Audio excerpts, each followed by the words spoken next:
Ask the Coach 26 with executive coach and business mentor Nick Sellers. How you doing, Nick? I'm very well, thank you, Andrew. It's been a nice week. Fantastic. Great stuff. Nick, a lot of the conversations I'm having around this time of year, people tend to be quite reflective and they're considering switching jobs, moving to a new city, taking on new responsibilities. There's lots of talk of change. And a lot of this is focused on external shifts. But I think certainly something you've taught me over our period of working together, Nick, is that lasting change also often comes from within, and how we think and how we perceive things, and that's what really allows us to change and to grow. So, Nick, I wanted to explore with you more today. How do we adjust our mindset and self beliefs to help us have more meaningful changes in our professional and personal lives? So, Nick, why do you think it's often harder for us to change our mindset through thought patterns than it is to change our external circumstances? I think you're right in that observation about time of year. I think as we go out of one year and into a new year, our thoughts are often kind of focused on what it is we want to change. New Year's resolutions are kind of born out of that, and the drive to change job, earn more money, whatever it is. But I think it often fails because we are comfortable with our mindset. It's ours. We've developed it over many years. It probably anchors us at a point in our lives. And so we think in a certain way, we're comfortable with that, and we don't necessarily see the need to change that. We just think, if only I could get the perfect job, I'd be happy. If only I could, and so we look outside of ourselves for the solution. And I think therein lies the problem. It may be that it's the way we're looking at life, the way we're looking at work, that needs some help. Definitely. So, what are some of the common internal beliefs or habits that hold people back, Nick? Usually, it's people making statements like "it's impossible," or "I can't do that," or "they won't let me," or something along those lines. So, in conversations with people, it'll be things like, "Oh, I tried that and it didn't work," or something along those lines. And so, conversations really handy to kind of tease out what it is that they're thinking, but then challenging that thought is kind of the next stage. So to answer your question, I think identifying the internal belief is thinking about your own language, how you speak, what thoughts you've got going through your mind, and do any of them sort of like reflect, things like, oh, the market's lousy, there's no jobs around, or they're not recruiting at the moment, or things like that. The world's a big place. There's a lot of companies out there, and there are a lot of positions still open. It may just be that we've actually been looking in the wrong place. It may be that one experience from 5 years ago is affecting how we look at things now. So I would say that that's how we can identify those things that are holding us back.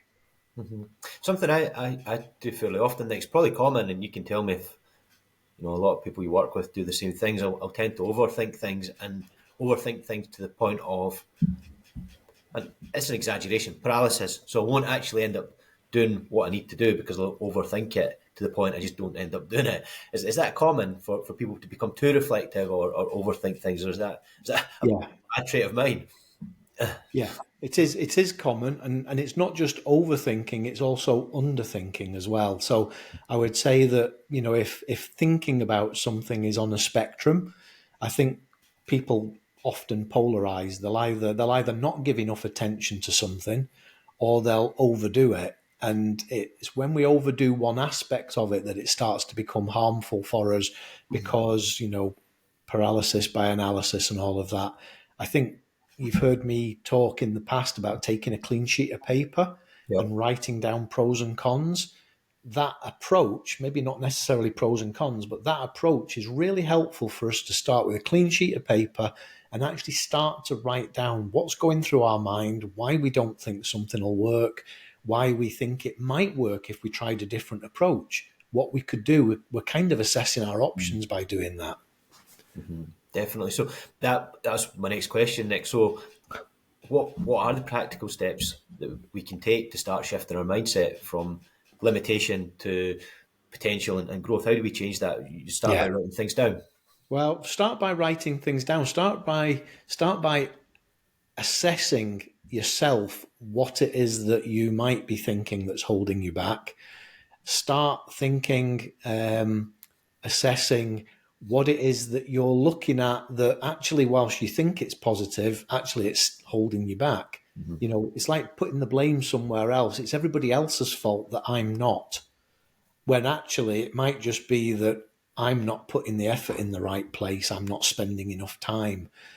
So it could be, if we think about, let's say, relationships, you know, I don't have very many friends. Well, how many friends do you nurture relationships with? And then we can get out more, and we can start to actually find out that the world is a bigger, wider place than we've perhaps given it credit for. So that kind of assessment is really helpful for us. Then figure out which are the ones that we can do something about, and start to work on those, challenge them. There's an expression, I might have used it in the past: the mind only knows what it knows until it goes to another place. Mm. And so that's another thing, that if we hold a limiting belief, I think it was Henry Ford that said, if you believe you can't, you're right. Yeah, If you believe you can, you're right. Something along that line. yeah, It's yeah. what you believe. So start to challenge the way you look at things and say, maybe I'm looking at this the wrong way. Yeah, so I suppose it's about developing greater self awareness and emotional intelligence. Would that be fair to say, Nick? Yeah, yeah, and actually, that's a really good point, because we do have to be aware of ourselves, because we drift into things, we drift into dead ends, we drift into negative speak. Sometimes we get drawn there by other people, so we're not feeling particularly negative, but a conversation with two or three friends draws us down into the where they are, and then we're the ones that have got to climb back out, because they're not going to help us. They're probably quite happy, debating how poor the economy is, and isn't it bad what the government's doing and all of that. But the question is, what do you as an individual, what do I as an individual do about it? Mm-hmm. What can I do? It's not about being the victim, it's about being the instigator of a change. Do you know what? An interesting thing I was reading about recently, Nick, it was just a small quote, and I wouldn't even try and quote the quote. I can't remember it word for word. Was that you're 100 different people to 100 different people, and what? That's not the exact quote, but the way is that the way I see you, Nick, will be completely different to the way that somebody else sees you, and no two people will see you the same. So, in essence, 100 different people all view you differently, and the point I was going to make with this, Nick, is how much, when you're looking at self awareness and emotional intelligence, how much input should you have externally? We're talking about making internal changes, but should you be seeking external guidance and advice and input from how other people view you in order to make those changes? Yeah, I think you should. I think very often, self awareness, if we're not very self aware, we'll have a particular view of ourselves. Most times, it's an unrealistically bad view of ourselves. If we go and talk to people that we trust, now trust comes into this, because there'll be 50 of the 100 people, that will just tell us what they think we want to hear. What you want people to give a fair assessment. So if they value what you do, it would be good for them to say, Nick, I value what you do. Andrew, I value what you do. If they think that you could do something differently, it would be good for them to say, Andrew, Nick, you could do this differently, and it would improve the impact of it. But let's not go with the folks that are actually just going to tell us anything, because they don't really care about us. It's the ones that will give us honest feedback that are the ones that care. Mm-hmm. Mm-hmm. It's interesting that you made this point. Success is essentially in the eye of the beholder, and you'll often, one person's success would be another person's failure, and I think it's quite hard to sometimes get perspective on what success or what an achievement is without seeking that external input, because Well, you can I become. would probably bring in a word of caution here. When we compare ourselves to others, that can be very dangerous, because what we're doing is we're comparing ourselves to what we see of other people. So somebody that drives a big flash car, we might instantly think success, status. But what we don't see is the fact that they're paying £2,000 a month on the repayments on that, Yeah. and they can barely feed the children. So what does success look like is a very individual thing. If success for me is driving the big car, having the big house, and actually being unable to furnish it, that's my measure of success. But if putting food on the table and living a nice, comfortable lifestyle is your measure of success, then you're different. But to compare you to me can be dangerous. So we do need to be a bit careful about those external reference points like that. So comparison, I would say, can be dangerous. I think this is why mindset and all the rest of it, we do need to actually assess what is it that we want to achieve. And why do we want to achieve that? Is it so that other people look at us well, or is it because we want to do the right thing?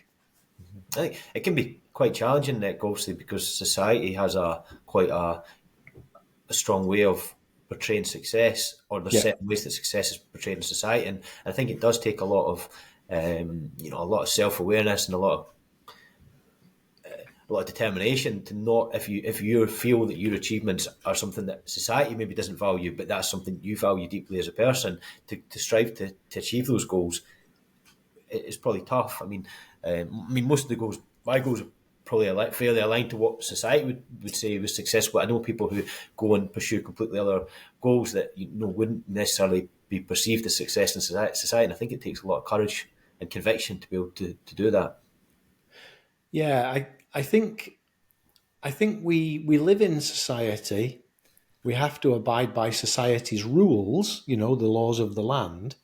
But I don't necessarily think we have to conform to what society says.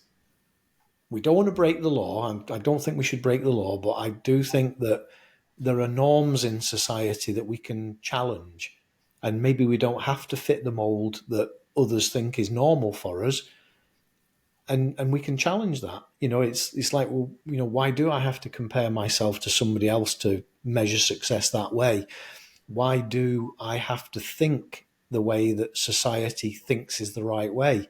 There's lots of very successful people, entrepreneurs, mothers, fathers, whoever, who have actually followed the path that seemed right to them, and were hugely successful in doing that. Yeah, I've got huge respect for people who can do that and just stay on their own path and not be wavered by society's influences, which is Yeah. commendable and respectful, definitely. So, Nick, also there will be people this time of year who are feeling stuck, not that hopeful about the year ahead. Maybe they've got challenges that they're trying to overcome, Yeah. and a big thing will be that they need to maybe challenge their assumptions about themselves. What can they do to begin to challenge those assumptions to help them feel unstuck and move forward? Like, The clean sheet of paper approach for me is a good way of reflecting and getting things down, and it does help to sort through the jumble a little bit. So that feeling of being stuck might be diminished by that. I would say much more powerful is to talk to somebody. I'm not talking about therapy. Psychiatry, everything, that's all backward looking. Talk to somebody who is a mentor, a coach, somebody who can be forward looking. Because what we don't want to do is we don't want to stay stuck. We actually want to work out where we're going to go and how we're going to get there. That's all forward looking. So without wanting to make it sound like a sales pitch, I offer a free discovery call to people. So there's no cost involved. And I think most coaches, most mentors would do that to kind of find out from the person what it is that they will really want to focus on. And then maybe there's an opportunity then to work together going forward. But at least that conversation might help to provide a bit of clarity around what it is. absolutely. And just on that point, Nick, obviously, happily promote yourselves. I think they're excellent. So, if someone wants to book a discovery call with you, what should they do? If you go and find me on LinkedIn, you'll find me as Nick Sellers Coach on LinkedIn. And there's a link there. You can actually click the link, and it'll take you to a page where you can find a slot in my calendar and book yourself in, and we'll have a chat. And well, who knows what happens after that? Whether it's, we help somebody avoid New Year's resolutions but achieve big goals in 2025. That would be the best outcome. Don't do the New Year's resolutions, but do go for the big goals. Definitely. But I think on your point, Nick, about talking to people, whether it's a coach or something I find useful sometimes is just, sometimes you just get stuck in your own head. And I think maybe this is one of the points you're making, Nick, and another way I'll maybe try and kind of snap out of a rut, or just to get some perspective, is like go and meet a friend for a beer, for example. That's my way Yep. sometimes of doing it. And then, whatever, you bounce a few ideas off each other and you'll feel kind of refreshed. And then whatever kind of mindset you were stuck in will completely shift and change. And I do think it's incredibly important, really, if somebody is feeling stuck, there are not many people are going to dig themselves out of a rut in their own head. I think you really need to be getting that external perspective, whether it's from a professional Yeah. like yourself, Nick, or a friend, a family. But people do have to be careful who they're speaking to, because there are certain people you'll engage with that certainly won't help your mindset. But I do think the key to moving forward with any of these things is seeking some external perspective and speaking to people a lot of the time. Yeah, it's about achieving balance, I think, across things. And we need to be balanced in our lives totally. We can't let the success or failure in career or in business dominate, because we are not just defined by our career or our business. This is going to be a really daft question, Nick. What I'm going to ask you is, it sprung to my mind. So you get these monks who go and they spend like 2 or 3 years in silence, just thinking in their own head. I mean, that's going to be a tough way to move forward and get unstuck in a rut. So, but is it possible? Like, so I'm the kind of person who probably needs that external perspective, Nick, and I get energy from other people, but other people who aren't like that and should are more likely to come move things forward in their own head just by seeking solace. I think that's highly unusual. I think as individuals, we don't do well. That, in a funny kind of way, I think that's kind of running away from the problem, is when we go and shut ourselves away. Now, to do it for a short time is fine. Go take some time out away from the busyness. That's okay, whether it's a day, a week, a month.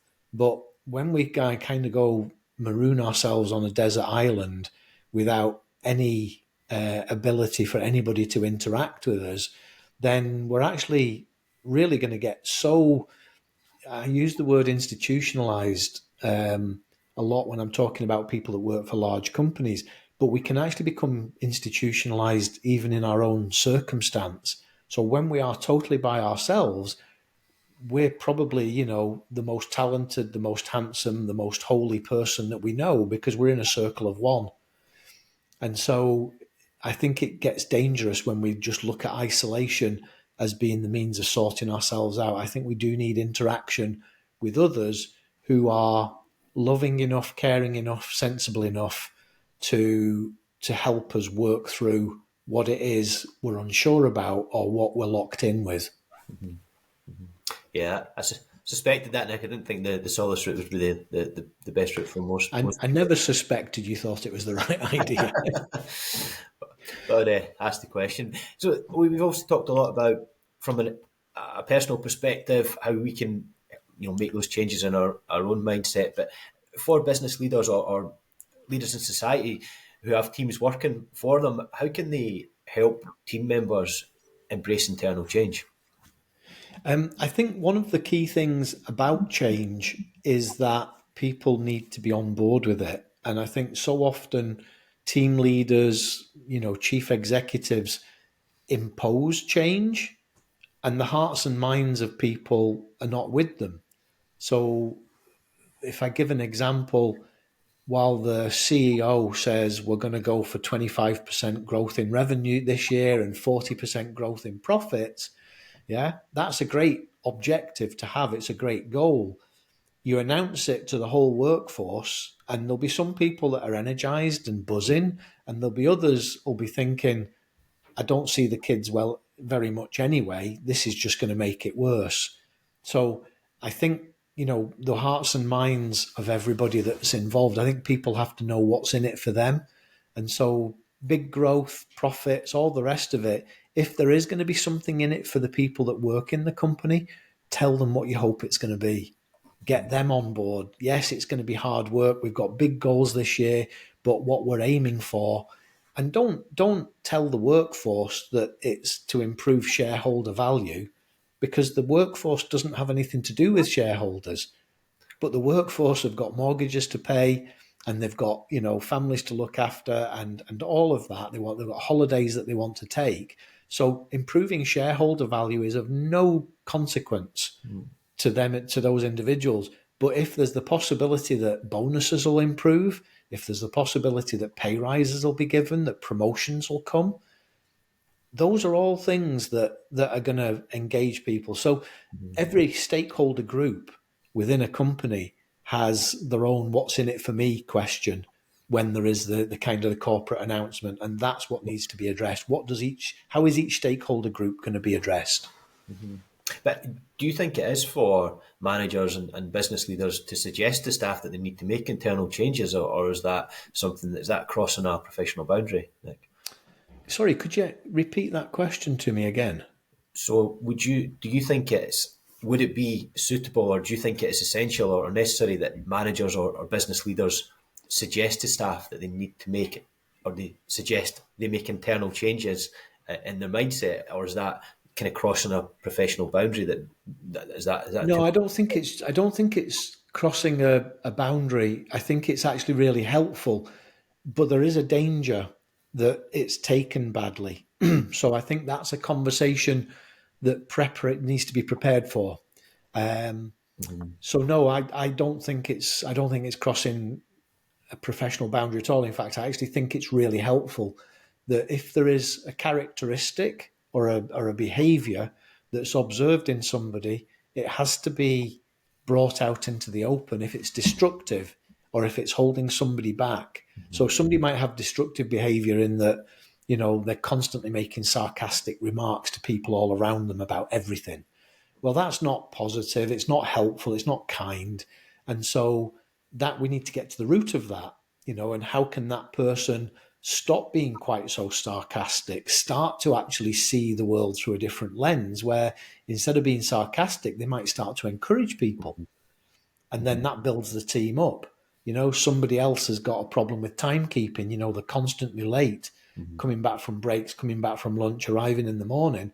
Well, there's an issue. The boss can't allow that to go by because of the effect it has on everybody else. So, no, I think where we observe a mindset thing, it manifests itself in behaviour. We need to get back to why is it people are thinking like that. No, I totally agree with you, Nick. My first proper boss coming out of university, he used to regularly challenge me on my worldview, the way that I view things that was holding me back in my work, or assumptions I was making that were holding me back. And a lot of those challenges were really powerful, and they weren't always that comfortable. I think some of them, some uncomfortable conversations, but they needed to be had, and massively improved me professionally, and I'm really grateful for it. But I can't, probably the rest of my career since then, haven't really had that many challenges from managers. I don't think it's because I've changed. It's probably, well, I've made some changes. I think it's more just that I think a lot of managers might not feel comfortable challenging some of the things that need challenged, on a potentially on a personal level with some of their staff, and maybe more of them need to do that. But staff need to be ready to hear it as well, I suppose, if you're going to make those challenges, and it might not always land well with people. Yeah, it is a difficult conversation to have, but it's not a conversation that's being had to offend somebody. It's a conversation that's being had to help somebody. If they can't see it as help, then there's a mindset problem. If my boss says to me something about the quality of my work, are they picking on me, or are they believing in me that I can actually do better? And sometimes the way the message is delivered as well is a problem. So, difficult conversations is a whole nother conversation, another topic. But very necessary if things are going to be harmonious and progressive, forward-looking growth, then those difficult conversations have to be had. Absolutely.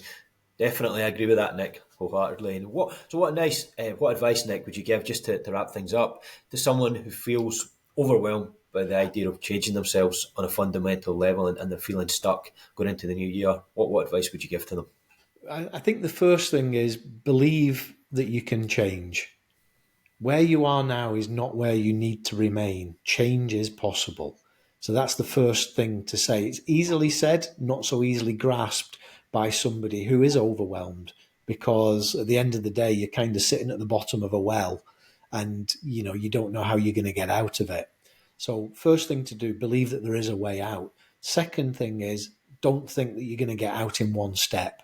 And this is kind of like fundamentally the problem with things like New Year's resolutions, is that we don't think them through. We decide them when we're probably, one beer too many, tired, a bit peopled out after Christmas and New Year. And so we start them, we don't really mean it. And by Valentine's Day, 8 out of 10 are gone anyway. Mm-hmm. So I would say if we're feeling overwhelmed, believe that we can get out. Decide on 1 or 2 small steps that you can execute. Don't overwhelm yourself again with too much change. Mm-hmm. Figure out 1 step at a time. That's how long journeys are undertaken, 1 step at a time. And I would probably go back to that kind of getting help, because having somebody alongside you or helping you as you climb out of the well just makes that all just so much more possible. Couldn't agree more, Nick. Absolutely. So if anyone listening to this feels that they want to reach out, you can find Nick on LinkedIn, reach out to him, book in the discovery call, take things from there, and I'm sure you'll get value from it. So thank you very much for your time again, Nick, and my pleasure. Join me again next week. Thanks very much. Yep, love to do that. Thanks, Andrew. Thanks, Nick.